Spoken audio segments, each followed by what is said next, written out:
മഹത്വം. ഒരു യോഗ്യതയില്ലാത്തവരെയും കർത്താവ് സ്നേഹിച്ച് ഈ സ്ഥാനത്ത് കർത്താവ് കൊണ്ടുവന്നതിന് ആദ്യത്തെ സ്തുതിക്കുന്ന സ്തോത്രം ചെയ്യുന്നു. ലോകസ്ഥാപനത്തിന് മുൻപേ കർത്താവ് ഈ സമയം നിർണയിച്ചിരുന്നതിന് ആദ്യത്തെ സ്തുതിക്കുന്ന സ്തോത്രം ചെയ്യുന്നു. ഒരു പെന്തക്കോസ്ത് കുടുംബത്തിൽ വളർത്തപ്പെടുവാൻ സ്വർഗത്തിലെ ദൈവത്തിനെ സഹായിച്ചവൻ കൃപയ്ക്ക് ആദ്യത്തെ സ്തുതിക്കുന്നു സ്തോത്രം ചെയ്യുന്നു. ചെറുപ്പം മുതലേ സൺഡേ സ്കൂൾ പഠിക്കുവാനും ദൈവവചനങ്ങളെല്ലാം കേട്ട് പ്രമാണിക്കുവാനെല്ലാം കർത്താവ് കൃപ ചെയ്തതിന് ആദ്യത്തെ സ്തുതിക്കുന്നു സ്തോത്രം ചെയ്യുന്നു. അടിയൻ ചെറുപ്പത്തിലെ ഒരു കാൽവറി ക്രൂശിനെ പറ്റി ഒരു പ്രസംഗം കേൾക്കുവാനിടയായി. അങ്ങനെ ആ പ്രസംഗം കേട്ടതിനെ തുടർന്ന് യേശുക്രിസ്തുവിലേക്ക് വേണ്ടി പാടുകൾ സഹിച്ചതിനെല്ലാം ഓർത്ത് ഞാനങ്ങനെ ഇങ്ങനെ കണ്ണുനീർ ഒഴുക്കിക്കൊണ്ടേയിരിക്കുകയായിരുന്നു. അപ്പോൾ എനിക്ക് ആ പ്രസംഗത്തിനോട് ദൈവം എനിക്ക് വേണ്ടി മരിച്ചു, ഇത്രയും കഷ്ടപ്പാടുകൾ എനിക്ക് വേണ്ടി സഹിച്ചു, ദൈവത്തിന് വേണ്ടി എന്തെങ്കിലും ചെയ്യണം എന്ന് ഞാൻ എൻ്റെ ചെറുപ്രായത്തിൽ തീരുമാനിക്കാനിടയായി. അതിനുശേഷം ഞാനിങ്ങനെ ഒരു യൂത്ത് മീറ്റിങ്ങിൽ പങ്കെടുക്കാനിടയായി. അങ്ങനെ ആ യൂത്ത് മീറ്റിങ്ങിൽ അവിടെ ഒരു ഗാനം ആരംഭിച്ചു. നിന്റെ പ്രാകാരങ്ങളിൽ കഴിക്കുന്ന ഒരു ദിവസം വേറെ 1000 ദിവസത്തേക്കാൾ ഉത്തമമല്ല. സങ്കീർത്തനം 84:10. അങ്ങനെ ആ ഒരു വചനം എന്നെ ഹൃദയത്തെ സ്പർശിക്കാനിടയായി. ദൈവത്തിന് വേണ്ടി ഒരു ദിവസമെങ്കിലും കഷ്ടം അനുഭവിക്കണം, ദൈവത്തിന്റെ ഭവനത്തിൽ ജീവിക്കണം എന്നൊരു ആഗ്രഹമുണ്ടായി. അങ്ങനെ അതിനെ തുടർന്ന് അവിടെ അപ്പച്ചനെ ഇങ്ങനെ ദൈവത്തിന്റെ മാനപാത്രമായി തീരുവാൻ ആഗ്രഹിക്കുന്നവർ ദൈവസന്നിധിയിൽ എഴുന്നേറ്റ് സമർപ്പിക്കുവാൻ പറയാനിടയായി.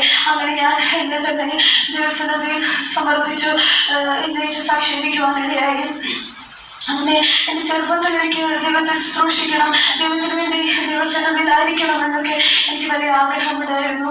അങ്ങനെ ഞാൻ മീറ്റിങ്ങുകളിലും ഒക്കെ പങ്കെടുക്കാനിടയായി.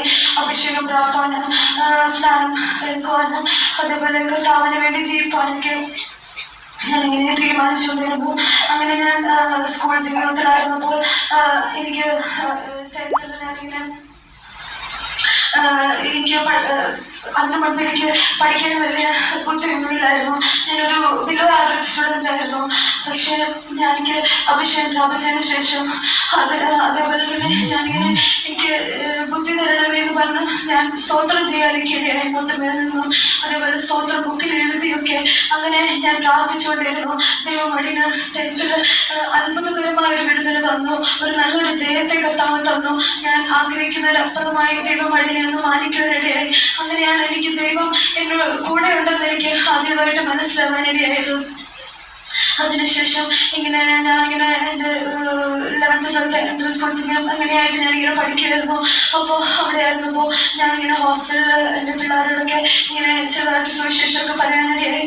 അങ്ങനെ എൻ്റെ കൂടെ കുറച്ച് പിള്ളേരെല്ലാം എൻ്റെ കൂടെ പ്രാർത്ഥിക്കാനൊക്കെ വന്നു. അങ്ങനെ ഞങ്ങൾ ഒരു പ്രാർത്ഥിച്ചുകൊണ്ടിരിക്കുകയായിരുന്നു. അതൊരു കാത്തലിക് സ്കൂളാണ്. അപ്പോൾ രാവിലെ എല്ലാവരും ഹോളി മാസിന് പോകുന്ന സമയത്ത് ഞങ്ങൾ എല്ലാവരും കൂടെ ഒരുമിച്ചിരുന്ന് പ്രാർത്ഥിച്ചു.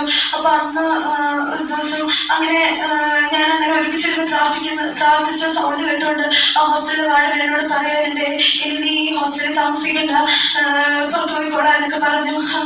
അങ്ങനെ പുറത്തു പോയപ്പോൾ ആ ഹോസ്റ്റലിലെ വാർഡൻ എന്നെ ഇങ്ങനെ ആക്ഷേപിക്കുന്ന രീതിയിൽ, ദൈവത്തെ നിന്നെയാക്കുന്ന രീതിയിൽ, നീ ഒരു പെന്തക്കോസ്ത് ആയതുകൊണ്ട് നിനക്ക് അഡ്മിഷൻ കിട്ടില്ല, പക്ഷെ ബാക്കിയുള്ള ഇവിടെ കാത്തലിക് സ്റ്റുഡൻസ് കുറെ പേര് പഠിക്കുന്നുണ്ട്, അവർക്കൊക്കെ അഡ്മിഷൻ കിട്ടും, നിനക്ക് കിട്ടില്ല എന്ന് നിർമ്മിച്ച് പറയാനിടയായി. അപ്പോൾ ഞാൻ ഭയങ്കര വിഷമിച്ചു പോയി. പക്ഷെ വലിയവനായ ദൈവം കർത്താവ് വലിയ ചെയ്തു എന്ന് പറയാൻ കർത്താവ് സഹായിച്ചു. ആ ഹോസ്റ്റലിൽ പഠിച്ച ആർക്കും വന്ന് ഒരു അഡ്മിഷൻ കിട്ടാത്ത സ്ഥലത്ത് കർത്താവ് വലിയ വേണ്ടി ചെയ്തു. ദൈവത്തിന് നാമമാത്രത്തിനായി ദൈവത്തെ സ്തുതിക്കുന്നു, സ്തോത്രം ചെയ്യുന്നു. അതിനുശേഷം എനിക്കിങ്ങനെ കോളേജിലേക്ക് പോകാനിടയായി. അങ്ങനെ അവിടെ കോളേജ് ലൈഫിൽ ആദ്യമൊക്കെ ദൈവത്തിന് വേണ്ടി ഇങ്ങനെ ജീവിക്കാനൊക്കെ ഇടയായി. പക്ഷെ കുറച്ച് കഴിഞ്ഞ് ലോകം എൻ്റെ ഉള്ളിലേക്ക് കയറാനിടയായി. ഞാൻ ലോകത്തെ സ്നേഹിക്കാനിടയായി. അതേപോലെ ദൈവത്തെ കളപരി ലോകത്തിലുള്ളതിനെയെല്ലാം ലോകമോഹന്റെ പിന്നാലെ ഞാൻ പോടുവാൻ തുടങ്ങി. പക്ഷെ ഞാൻ ഇങ്ങനെ ദൈവത്തിൽ നിന്ന് അകന്നു പോകുമ്പോൾ ദൈവം വഴിയുടെ ജീവിതത്തിൽ ഓരോരോ ചെറിയ ആപത്തുകൾ, അനർത്ഥങ്ങൾ, അങ്ങനെ ദൈവം ഓരോന്ന് വരുത്തി എന്നെ വീണ്ടും ദൈവസ്നേഹത്തിലേക്ക് തിരിച്ചു കൊണ്ടുവരാനിടയായി. അങ്ങനെ അവിടെ ആയിരുന്ന സമയത്തെല്ലാം പല ആപത്തുകൾ, അനർത്ഥങ്ങൾ വന്നപ്പോഴും ഓരോ ദിവസവും ഒടിഞ്ഞു പോകാതിരുന്നത് ദൈവത്തിന്റെ കരുണയായിരുന്നു. ദൈവത്തിൽ താങ്ങി നടത്തിയതിനാൽ ദൈവത്തെ സ്തുതിക്കുന്നു, സ്തോത്രം ചെയ്യുന്നു.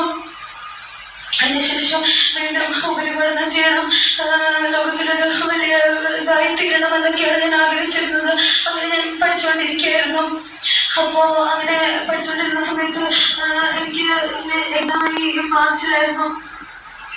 പക്ഷെ ആ മാർച്ചിലെ എക്സാം ഇങ്ങനെ ഞാനിങ്ങനെ ദൈവത്തെ പറ്റി ഇങ്ങനെ മൊത്തം പഠിത്തത്തിലേക്ക് ഫുള്ള് കോൺസെൻട്രേറ്റ് ചെയ്തിരിക്കുകയായിരുന്നു. ഇടയ്ക്ക് ഇങ്ങനെ ഈ UPG ഇങ്ങനെ പോയപ്പോൾ ഒക്കെ നീ എനിക്ക് വേണ്ടി രക്തസാക്ഷിയായിട്ട് തീരണമെന്നും അങ്ങനെ പല പ്രവചനങ്ങളിലൂടെയും ദൈവശബ്ദങ്ങളിലൂടെയൊക്കെ സംസാരിക്കുന്നുണ്ടായിരുന്നു. പക്ഷെ എന്നെ ഒന്നും സമർപ്പിക്കാതെ ഇങ്ങനെ ജീവിച്ചുകൊണ്ടിരിക്കുകയായിരുന്നു. പക്ഷെ അപ്പോൾ അങ്ങനെ എൻ്റെ എക്സാം മാർച്ചിലായതുകൊണ്ട് ഞാനിങ്ങനെ ശ്രദ്ധിച്ച് പഠിച്ചുകൊണ്ടിരിക്കുകയായിരുന്നു. അപ്പോൾ പെട്ടെന്ന് ഒരു സുപ്രഭാതത്തിൽ ഒരിക്കലും അങ്ങനെ മാറ്റി വെക്കാത്ത എക്സാം എനിക്ക് വേണ്ടിയാണെന്ന് തോന്നുന്നു മാർച്ചിലുള്ള എക്സാം ജൂലൈയിലോട്ട് മാറ്റി വെച്ചു. അപ്പോൾ എൻ്റെ ഉള്ളിൽ വലിയ ചോദിച്ചിട്ടായിട്ട് മാറി, എന്തുകൊണ്ടത് ഇപ്പോൾ ഈ എക്സാം മാറ്റി വെച്ചാണ്. അപ്പോൾ അങ്ങനെ അപ്പോൾ എനിക്ക് അപ്പോൾ തൊട്ട് എൻ്റെ ജീവിതത്തിൽ എനിക്ക് സ്വസ്ഥത നഷ്ടപ്പെടുവാനിടയായി. ഞാനൊരു ശരിക്കും ഒരു വല്ലാത്ത അവസ്ഥയിലായിരുന്നു. അങ്ങനെ ഞാനിങ്ങനെ എന്നെ തന്നെ എനിക്ക് ശോധന ചെയ്യാനൊക്കെ ഇടയായി. അങ്ങനെ കഴിഞ്ഞ വർഷം 2023 ലാസ്റ്റ് ആയിരുന്നപ്പോൾ ഞാൻ ഇങ്ങനെ എൻ്റെ ആലയത്തിൻ്റെ പണി ഇങ്ങനെ മുടങ്ങി കിടക്കുന്നതായിട്ടൊക്കെ ദൈവമണിയോട് സംസാരിക്കാനിടയായി. ഇടിഞ്ഞിടക്കുന്ന അവസ്ഥയാണെന്നും അതിൽ നിന്ന് ഒരു പുതിയതായിട്ട് പണിയണമെന്നൊക്കെ ദൈവമനോട് ഇടപെട്ടു. അതിനുശേഷം ഈ 2024 ആദ്യം കർത്താവിനോട് Isaiah 45:5 നീ എന്നെ അറിയാതിരിക്കെ ഞാൻ നിന്നെ പേരിച്ചൊല്ലി വിളിച്ചിരിക്കുന്നു, നീ എന്നെ അറിയാതിരിക്കെ ഞാൻ നിന്റെ ആരെ മുറുക്കിയിരിക്കുന്നു എന്നൊക്കെ വചനത്തിലൂടെ കർത്താവ് സംസാരിച്ചു. എന്നാലും ഞാനിങ്ങനെ അതൊക്കെ ചുമ്മാ വെറുതെ കിട്ടിയ വചനമാണെന്ന് വിചാരിച്ച് ഞാനിങ്ങനെ മറത്തിങ്ങനെ ജീവിക്കുമായിരുന്നു. അതിനുശേഷം ഞാനിങ്ങനെ വീണ്ടും ഞാനിങ്ങനെ ഇരുന്നപ്പോൾ ഹഗായി 2:23 ഞാൻ എന്നെ തിരഞ്ഞെടുത്തിരിക്കുന്നു എന്നൊരു വചനം ദൈവം തിരുവനന്തപുരയായി. അതിനുശേഷം ഞാനിങ്ങനെ കാണപ്പെട്ടു.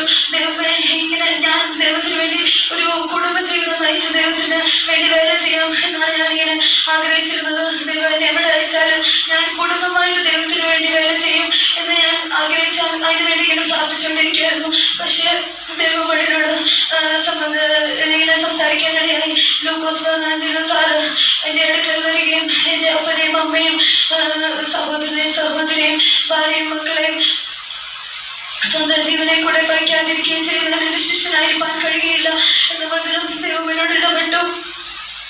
അപ്പൊ ഞാനിങ്ങനെ ദൈവത്തോട് പറഞ്ഞു, ദൈവമേ, എനിക്കിങ്ങനെ ഒരിക്കലും എൻ്റെ മാതാപിതാക്കളെയും സഹോദരനെയും എനിക്ക് വേണ്ടപ്പെട്ടവരൊന്നും എനിക്ക് വിട്ട് അങ്ങനെ ദൈവത്തിന് പിന്തുണച്ചാൻ പറ്റില്ല എന്നിങ്ങനെ പറഞ്ഞ് ഞാനിങ്ങനെ ദിവസത്തിൽ കരയാനിടയായി. പക്ഷെ ദൈവം എന്നോട് വീണ്ടും സംസാരിച്ചു, എൻ്റെ ക്രൂശിനെ അനുഗമിക്കണം, അങ്ങനെ എൻ്റെ ശുശ്രൂഷക്കാരനായിരിക്കണം.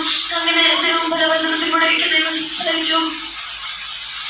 അങ്ങനെ ഞാൻ അറിയുന്ന സമയത്ത് ദൈവമേ, ഈ വേല ചെയ്യാൻ അതിനൊരു യോഗ്യതയില്ല, ഞാൻ ഭയങ്കര കുറവുള്ളവരാണ് എന്ന് ഞാൻ പറഞ്ഞുകൊണ്ടിരുന്നപ്പോൾ വെളിപ്പാട് 3:5 അവർ യോഗ്യന്മാരാകിയ വെള്ളമെടുപ്പതിലേക്കും വിജയിക്കുന്നതിന് ഞാൻ എന്നോട് കൂടെ എൻ്റെ സിംഹാസനത്തിൽ ഇരിപ്പാൻ വരം നൽകും എന്ന് ദൈവം ഞാൻ എൻ്റെ ജീവപുസ്തകത്തിൽ മായ്ച്ചു കളയാതെ നിത്യതയിൽ നടത്തും. അങ്ങനെ ആ വചനത്തിലൂടെ കർത്താവ് സംസാരിക്കാനിടയായി. അപ്പൊ ഈ വേദനെടുപ്പതിരിക്കണം എന്ന് പറഞ്ഞപ്പോൾ എനിക്ക് വീണ്ടും പേടിയായി. ദൈവമേ, ഈ വിശുദ്ധ വസ്ത്രം എനിക്ക് ധരിപ്പാൻ ഒരു യോഗ്യതയില്ല, എന്റെ ജീവിതത്തിൽ ഫുൾ കുറവുകൾ മാത്രമേ ഉള്ളൂ എന്നിങ്ങനെ പറഞ്ഞുകൊണ്ടിരുന്നു. അപ്പൊ ദൈവം എനിക്ക് ഞാനിങ്ങനെ ലോകത്തിന് എന്തൊക്കെ സ്നേഹിച്ചുകൊണ്ടിരുന്നോ അതിനെല്ലാം ദൈവം ഇങ്ങനെ എന്നെ വിറപ്പിക്കാനിടയായി. ഇങ്ങനെ ഓരോ കാര്യങ്ങള്, ലോകത്തിലെ മോഹങ്ങള്, വലിയ വലിയ കാര്യങ്ങളൊക്കെ അതെല്ലാം ചപ്പന്നും ചോറുമൊക്കെ ദൈവനോട് സംസാരിച്ചു. എല്ലാം ചേരുമാണ് എന്നെണ്ണം, ക്രിസ്തു നിമിത്തം സകലം ചേരുമെന്ന് എണ്ണണം. അങ്ങനെ ദൈവം എന്നോട് സംസാരിക്കാനിടയായി. എല്ലാത്തിനെയും ഇങ്ങനെ ഓരോ ദിവസവും വെറുക്കുവാനൊക്കെ കർത്താവോട് കൃപ ചെയ്തുകൊണ്ടിരുന്നു. പക്ഷെ ഇതൊക്കെ സംസാരിച്ചെങ്കിലും ഞാൻ എന്തെങ്കിലും സമർപ്പിക്കാതെ ഇങ്ങനെ ആയിരിക്കുമായിരുന്നു. അപ്പൊ അങ്ങനെ തൃശ്ശൂർ കൺവെൻഷന് പോകാനിടയായി. അപ്പൊ ഞാൻ ഫ്രൈഡേ എനിക്ക് രാവിലെ തന്നെ മോർണിംഗ് പ്രയറില് കർത്താവിനോട് പ്രവചനത്തിലൂടെ സംസാരിക്കാനിടയായി. എന്നെ തന്നെ സമർപ്പിക്കണം എന്നൊക്കെ പറഞ്ഞുകൊണ്ട് അങ്ങനെ ഞാൻ പക്ഷെ എങ്കിലും ദൈവത്തിന്റെ മാത്രം ഞാൻ ഇങ്ങനെ ജീവിക്കുകയായിരുന്നു. അതിനുശേഷം വീണ്ടും സാറ്റർഡേ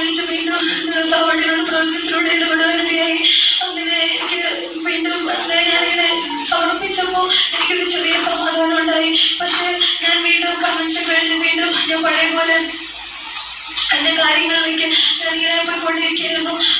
പക്ഷെ അവിടെ ഞാൻ എവിടെയൊക്കെ പോയോ അവിടെ നിന്നും എനിക്കൊരു സമാധാനം ഇല്ലാതെ ഞാൻ എന്ത് ചെയ്യുമെന്ന് അവർ വലിയ ചോദിച്ചിട്ടുമായിട്ട് ഇങ്ങനെ നടക്കുമായിരുന്നു. ദൈവമേ, എന്നെ കൊണ്ട് ഈ ശുശ്രൂഷ ചെയ്യാൻ ഒരു യോഗ്യതയില്ല. ദൈവമേ, ഞാൻ എന്ത് ചെയ്യുമ്പോൾ ഞാനിങ്ങനെ കൺഫ്യൂഷനിലിരിക്കുമായിരുന്നു. അങ്ങനെ ഞാൻ ഇങ്ങനെ കൊണ്ടാലും കൺവെൻഷനിൽ പോകണം. അപ്പോൾ ഞാൻ ഓർത്തു അവിടെ പോയി ഞാൻ സാധാരണ കൺവെൻഷൻ കൂടുന്നേ ഇല്ലെന്നാണ് തീരുമാനിച്ചത്. പക്ഷെ എനിക്ക് ഒരു സമാധാനം ഇല്ലാതിരുന്നു. അപ്പോൾ ഞാൻ അങ്ങനെ കൺവെൻഷനിൽ പോകാനിടയായി. അങ്ങനെ അവിടെ കൺവെൻഷനിൽ പോയി ഫോൺ മേടിക്കാൻ ഒരു ഇതും ഇല്ലാതിരിക്കുമായിരുന്നു. പക്ഷെ എങ്കിലും ദൈവം രാത്രികാലത്ത് സംസാരിച്ചു. ദൈവം എൻ്റെ ബന്ധം തന്നു. അങ്ങനെ ദിവസം രാവിലെ ഫോൺ മേടിക്കാനൊക്കെ സാധിച്ചു.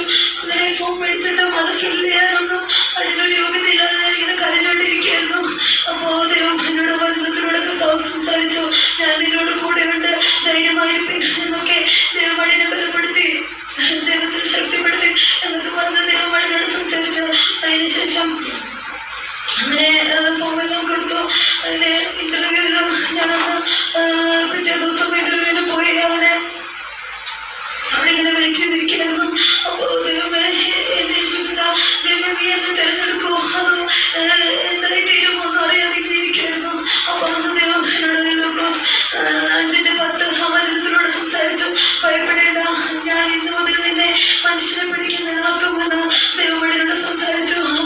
കർത്താവ് എനിക്കൊരു വലിയ സമാധാനത്തിൽ തന്നു. അങ്ങനെ ഇന്റർവ്യൂവിന്റെ പാസ്സാവുന്ന കർത്താവ് സഹായിച്ചു.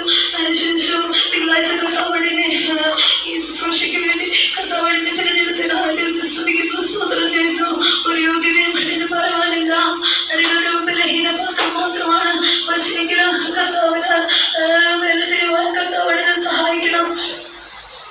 ഓരോ ദിവസവും കർത്താവിനോട് മാത്രം പറ്റിച്ചേർന്നിരുന്നുകൊണ്ട് ദൈവം എന്താണ് എന്നെ കുറിച്ച് ആഗ്രഹിക്കുന്നത് അപ്പോൾ ഹിതം എന്നെ നിറവേറിക്കൊണ്ട് കർത്താവിനെ തയ്ച്ചാലും അവിടെ നിന്ന് ദൈവത്തോട് അവിടെയുള്ള വിശുദ്ധന്മാർക്കും ദൈവമക്കൾക്കും ദൈവത്തിനും ഒരു ദൈവ ഇഷ്ടപുത്രിയായി പ്രിയമാകളായി ചെയ്യുവാൻ കർത്താവിനെ സഹായിക്കണം. അടിന് സിയോനിൽ കർത്താവ് സിയോനിൽ ഒരു മൂലക്കലായി തീരുവാൻ കർത്താവിനെ കൃപ ചെയ്യണം. ഓരോ ദിവസവും ഓരോ നിമിഷവും നിങ്ങളെ